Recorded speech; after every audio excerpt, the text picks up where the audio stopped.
আজকে সকাল সকাল কাজ, এখন বাজে 5:30, বেরিয়ে গেছে এখন কাজের উদ্দেশ্যে। 5ই ডিসেম্বর, এখন বৃদ্ধির লুক করার আছে, তো চলো।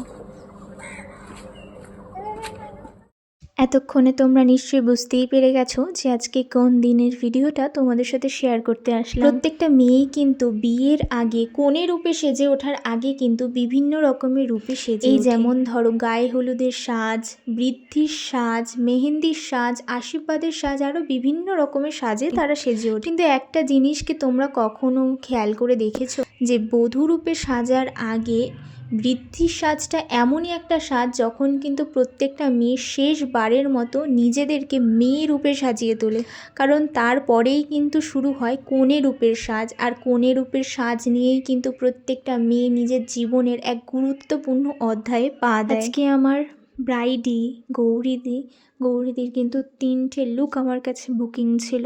এক হচ্ছে বৃদ্ধি, এক হচ্ছে বিয়ে, আর এক হচ্ছে বিদায়। এই 3টে সাজেই না বিশ্বাস করো দিদিকে আমি 3 রকমের রূপে রূপান্তরিত হতে দেখেছি। 3টে সাজের ভিডিওই ফেসবুকে পোস্ট আছে, তোমরা যদি পাশাপাশি দাঁড় করাও না, বিশ্বাস করো রূপান্তরটা তোমরা নিজেরাই বুঝতে পারবে।